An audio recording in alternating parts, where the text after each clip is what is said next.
नमस्कार,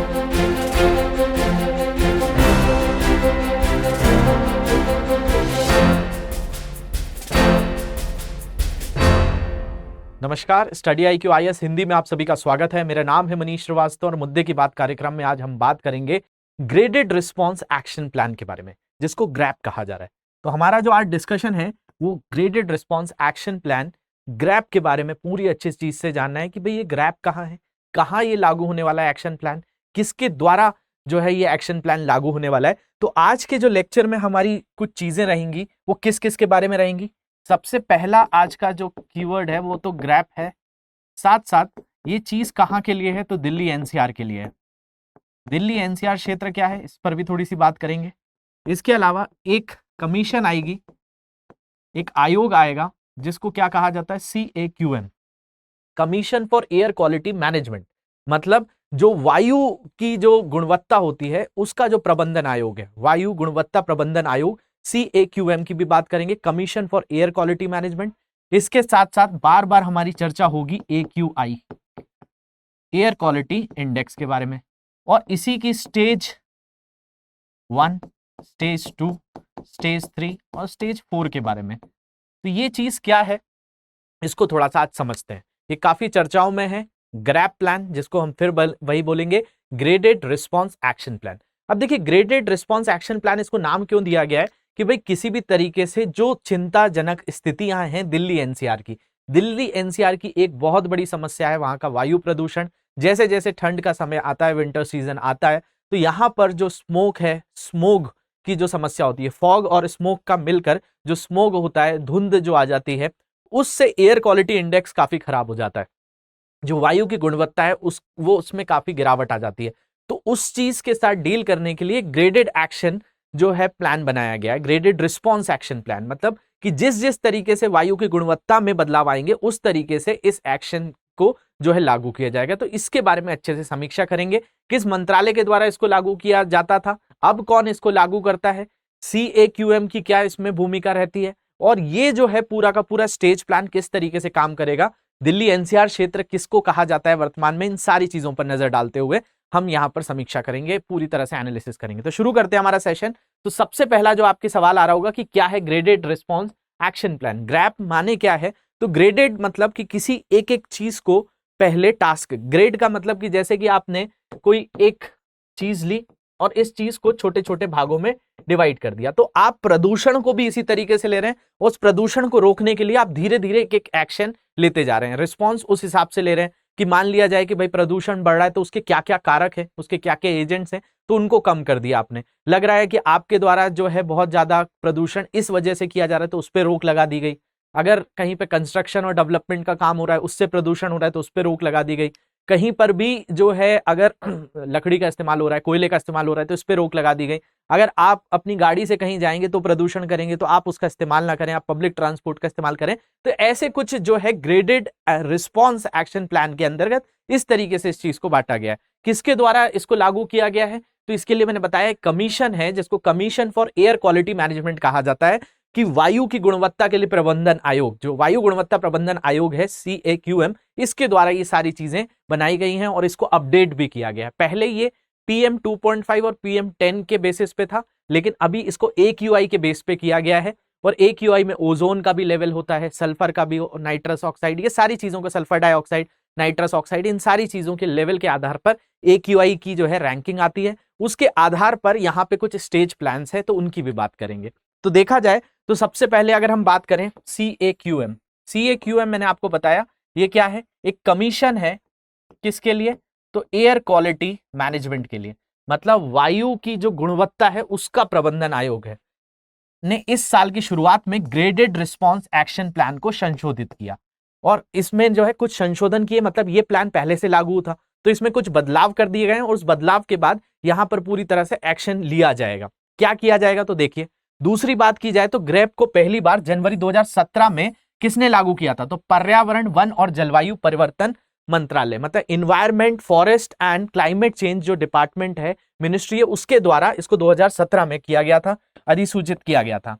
लेकिन आज की डेट में इसको कौन संभाल रहा है तो CAQM। तो पहले ये संभालता था, अब कौन संभाल रहा है ये भी चीज याद रखेंगे।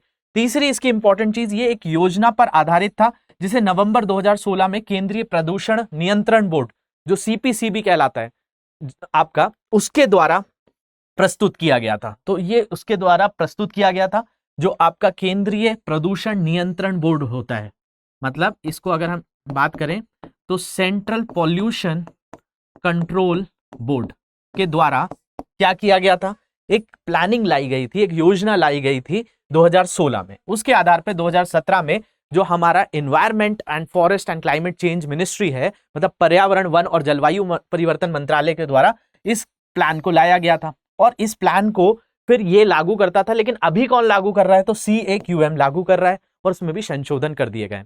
अगली बात की जाए तो अधिसूचना के अनुसार GR मतलब आपका ग्रेडेड रिस्पॉन्स एक्शन प्लान को लागू करने का कार्य NCR के लिए अब भंग पर्यावरण प्रदूषण रोकथाम और नियंत्रण प्राधिकरण पर गिर गया। मतलब इसको चेंज किया गया। पहले जो है इसको लागू कौन कर रहा था, पर्यावरण, वन और जलवायु परिवर्तन मंत्रालय, और अधिसूचना के अनुसार इसको लागू करने का कार्य NCR के लिए। अब हम बात करें NCR क्षेत्र के लिए, तो NCR जो है नेशनल कैपिटल रीजन कहलाता है। इसके बारे में भी मैं अभी आपको थोड़ी देर में बताऊंगा कि कौन सा क्षेत्र है, कि दिल्ली के आसपास कौन से क्षेत्र को हम NCR कहते हैं, के लिए अब जो है पर्यावरण प्रदूषण रोकथाम और नियंत्रण प्राधिकरण पर गिर गया है। और 2021 से ग्रैप को किसके द्वारा लागू किया जा रहा है, तो आपको याद रखना है कि वर्तमान में इसको लागू करने वाला जो कमीशन है, उस कमीशन का नाम क्या है, commission for air quality management, वायु गुणवत्ता प्रबंधन आयोग। तो हम उसकी बात कर रहे हैं। इसके बाद अगर हम बात करें तो ये देखिए, यहां पर जो बात हो रही है हमारी, commission for air quality management, मतलब ये जो एक आयोग है किसके लिए है, तो वायु की गुणवत्ता के लिए।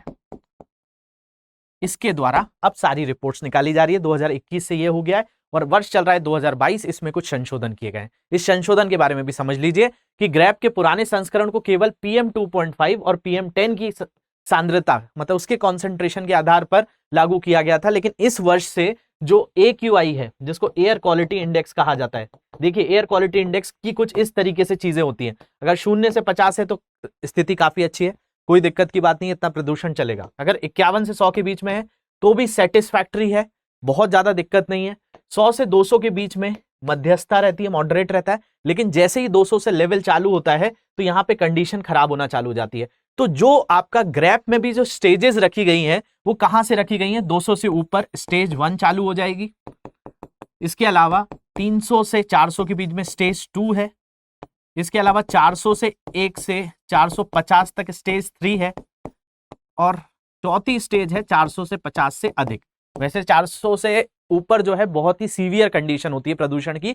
तो अब जो लिया जा रहा है वो PM 2.5 या PM 10 के आधार पर नहीं लिया जा रहा है, AQI के आधार पर लिया जा रहा है, एयर क्वालिटी इंडेक्स, जो CPCB ने पहले जारी किया हुआ था।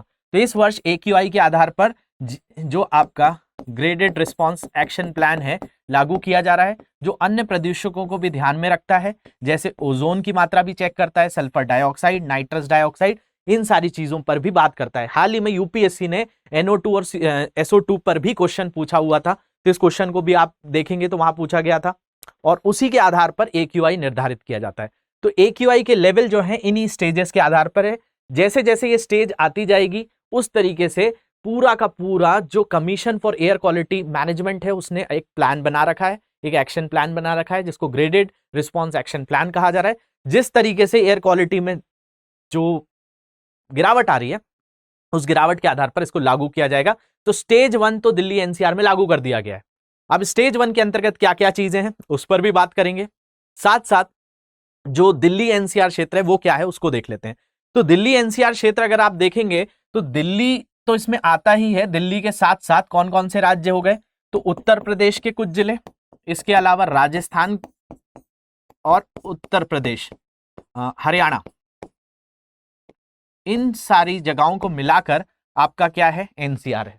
तो NCR में सिर्फ दिल्ली नहीं आएगा, दिल्ली के साथ और भी जगह आएंगी, जैसे गुरुग्राम की बात कर लें, फरीदाबाद की बात कर लें, पलवल की बात कर लें, मेवात, रेवाड़ी, महेंद्रगढ़, भिवानी, झज्जर, रोहतक, सोनीपत, पानीपत, करनाल, जिंद, ये सारे जिले जो हैं ये कहाँ के किसके अंदर आते हैं, दिल्ली NCR के अंतर्गत आते हैं, जो हरियाणा के जिले हैं। इसके अलावा उत्तर प्रदेश के शामली, मुजफ्फरनगर, बागपत, मेरठ, गाजियाबाद, हापुड़, गौतम बुद्ध नगर और बुलंदशहर आ जाते हैं। वहीं पर राजस्थान के भी 2 जिले आते हैं, एक है अलवर और एक है भरतपुर। इस पूरे रीजन को आप क्या बोलते हैं? तो ये पूरा का पूरा रीजन दिल्ली एनसीआर कहलाता है। तो ये पूरा का पूरा जो आपका ग्रेडेड रिस्पॉन्स एक्शन प्लान है, ये पूरे एनसीआर के लिए पूरा लगभग 55,083 वर्ग किलोमीटर का क्षेत्र है जो दिल्ली एनसीआर कहलाता है। तो ये एनसीआर अब है, पहले इसमें कुछ और भी चीजें कम हुआ करती थी, लेकिन अब मिलाकर इसको बना दिया गया। पहले अलवर ही आता था, भरतपुर नहीं आता था राजस्थान में, इसको कर दिया गया है। ये महेंद्रगढ़, भिवानी वगैरह पहले नहीं आते थे, अब इनको भी दिल्ली एनसीआर के अंतर्गत मान लिया गया है। तो अभी जो आप मैप देख रहे हैं, ये दिल्ली एनसीआर के लिए पूरा का पूरा ग्रेडेड रिस्पॉन्स एक्शन प्लान है। किसके द्वारा लागू हो रहा है? तो commission for air quality management के द्वारा लागू हो रहा है। ये चीज बहुत अच्छे से याद रखेंगे। इसके अलावा अभी जो लोगों के लिए सलाह दी गई है एक्शन प्लान के तहत कि भाई सरकार तो जो कर ही रही है, सरकार के साथ साथ जो कमीशन है, जो प्रबंधन आयोग है, वो भी काम कर रहा है, लेकिन लोगों को भी कुछ सलाह दी गई है कि भाई अपना जो गाड़ियां होती हैं उनका पीयूसी, जो पॉल्यूशन अंडर कंट्रोल होता है, इन सर्टिफिकेट्स को अपडेट कराने के लिए सबसे पहली पहल की गई है कि अपनी गाड़ी से जो प्रदूषण हो रहा है उसको चेक किया जाए, और ऐसी गाड़ियां अगर कोई प्रदूषण कर रही हैं तो उनको जो है अपडेट किया जाए, उनके इंजन पे वर्क कराया जाए, उनको रिपेयर कराया जाए। दूसरी चीज कही गई है कि भाई जो ट्रैफिक सिग्नल्स में रेड लाइट होने पर गाड़ियों के इंजन को ऑफ किया जाए, जिससे प्रदूषण कम किया जा सके। ज्यादा से ज्यादा पब्लिक ट्रांसपोर्ट का उपयोग किया जाए। नेक्स्ट जो है कि ऐसे लोग जो वर्क फ्रॉम होम कर सकते हैं, तो कई कंपनियों को यह कहा गया है कि अपनी स्ट्रेंथ कम करिए, 50% पर ही काम करिए और बाकी लोगों को वर्क फ्रॉम होम कराइए। इसके अलावा कोयले और लकड़ी के उपयोग पर पूरी तरह से जो है रोक लगाने की भी बात की गई है कि अगर ये धीरे धीरे लागू होगा, जैसे कि हाल ही में देखा गया कि दिल्ली एनसीआर में ये लेवल 211 पहुंच गया था। अब 211 पहुंचने का मतलब है हमारा ये लेवल में कि ये आपका पुअर वाली कंडीशन पे चालू हो गया है, तो इसके तहत स्टेज 1 चालू हो जाती है। तो स्टेज 1 में कुछ चीजें लागू करके रखी गई हैं, कुछ ऐसे मतलब उसके अंदर कुछ रूल्स हैं जो लागू हो जाएंगे इन क्षेत्रों के लिए, तो उन पर भी नजर डाल लेते हैं कि एयर क्वालिटी इंडेक्स अगर 201 से 300 के बीच में है तो कौन सी स्टेज चल रही है? इसको स्टेज 1 कहा जाएगा, और स्टेज 1 दिल्ली एनसीआर में लागू हो चुकी है। तो इसके तहत क्या क्या चीजें हैं? तो इसके तहत किया गया है कि धूल, जो डस्ट है, इसके अलावा जो कंस्ट्रक्शन एंड डेवलपमेंट वेस्ट के लिए गाइडलाइन है कि आपने देखा होगा कभी घर बनते हैं या कोई पुराना जो घर तोड़े जाते हैं तो उनका जो मलबा होता है उनसे भी प्रदूषण होता है। जैसे हाल ही में ट्विंस टावर का मलबा जो था, उसके लिए भी गाइडलाइन लाई गई है कि उसको पूरा कवर करके रखा जाए, उस पर पानी का छिड़काव किया जाए ताकि धूल के कण और इस तरीके से जो सिलिका वगैरह होता है, ये सारी चीजें प्रदूषण लेवल को ना बढ़ाएं। दूसरी चीज कही गई है कि 500 वर्ग मीटर के प्लॉट या इससे ज्यादा की जो प्लॉट है उस पर कंस्ट्रक्शन एक्टिविटी पर रोक लगा दी जाए, जैसे ही एयर क्वालिटी इंडेक्स 200 से ऊपर जा रहा है, जो एनसीआर में लागू हो गया है। तो अभी दिल्ली एनसीआर में ये पूरा जो स्टेज 1 चल रही है उसके आधार पर काम किए जा रहे हैं। तीसरी चीज कही गई है, नियमों के मुताबिक कचड़े को उठाना और निस्तारण कहीं बाहर या खुले कचड़े में नहीं फैलाना है। तीसरी बात की गई है कि सड़कों पर जो है मैकेनिकल स्वीपिंग का इस्तेमाल करना है और पानी का छिड़काव करना है। ये पानी की जो है गन्स वगैरह जो है पूरे दिल्ली एनसीआर में लागू कर दी गई हैं कि वो पानी का छिड़काव करेंगे और उस प्रदूषण के जो स्तर है उसको कम करने में मदद करेंगे। इसके अलावा जहां पर भी सीएनडी वेस्ट पड़ा हो वो प्रॉपर तरीके से ढका हो, जैसे मैंने बताया ट्विंस टावर के लिए भी ये गाइडलाइन लाई गई थी। इसके अलावा कंस्ट्रक्शन साइटों पर एंटी स्मोक गन लगाई जाए, जिससे वहां पर जो है प्रदूषण को कम किया जा सके। इसके अलावा खुले में कचड़े को ना जलाया जाए। इसके अलावा ट्रैफिक को चलाने के लिए प्रत्येक चौराहे पर यातायात कर्मियों की भी तैनाती की जाए, जो ट्रैफिक पुलिस है उनके लिए भी, और प्रदूषण फैलाने वाले वाहनों पर सीधे सीधे तौर पर पेनल्टी, जुर्माना भी लगाया जाए। इसके अलावा अभी जो पटाखों का दौर है तो उस पर भी, जलाने पर भी रोक लगाई गई है। तो आगे चलकर ये भी एक तरीके का, अभी इस पर भी खींचातान होगी, इस पर भी हम आगे बात करेंगे। तो ये सारी गाइडलाइन किसके लिए रखी गई है? 201 से 300 के बीच में एयर क्वालिटी इंडेक्स जो पहुंच गया है दिल्ली में 211, नोएडा, ग्रेटर नोएडा, इन जगहों पर भी ये देखा गया। तो ये सबसे पहले स्टेज 1 जो है आपका commission for air quality management ने लागू कर दिया, मतलब ग्रेड एक्शन का स्टेज 1 लागू कर दिया गया। ग्रैप एक्शन का जो ग्रेडेड रिस्पॉन्स एक्शन प्लान का जो स्टेज 1 है वो दिल्ली एनसीआर में लागू हुआ है। तो ये सारी चीजें उसकी गाइडलाइन है। और कहा गया है कि जैसे ही अगर हम बात करें कि हम स्टेज 2 में पहुंच रहे हैं, तो स्टेज 2 में पहुंचने से पहले ही ये जो है स्टेज 2 का मतलब 300 से ऊपर जाने से पहले ही स्टेज 2 भी लागू हो जाएगा। अब स्टेज 2 में क्या रखा गया है? तो स्टेज 2 के अंतर्गत ये देखा गया है कि भाई एयर क्वालिटी इंडेक्स 300 से 400 के बीच में रहना है। तो 300 से 400 से पहुंचने से पहले ही ये एक्शन लागू कर दिया जाएगा दिल्ली एनसीआर में, जिस एक्शन की ही बात कर रहे हैं हम, ग्रेडेड रिस्पॉन्स एक्शन प्लान। इसमें क्या किया जाएगा, तो इसमें देख लीजिए, इसमें मैकेनिकल और वैक्यूम बेस्ड स्वीपिंग की जाएगी। जो सड़कों की सफाई है या फिर आपकी जो नाले हैं उनकी स्वीपिंग के लिए मैकेनिकल और वैक्यूम बेस्ड स्वीपिंग का इस्तेमाल होगा। अगली चीज है कि शहर की सड़कों पर वाटर स्प्रिंकलर से छिड़काव होगा, मतलब वाटर गन लेकर पानी का छिड़काव होता रहेगा। तीसरा, होटल और रेस्टोरेंट में तंदूर कोल पर पूरी तरह से प्रतिबंध लगा दिया जाएगा।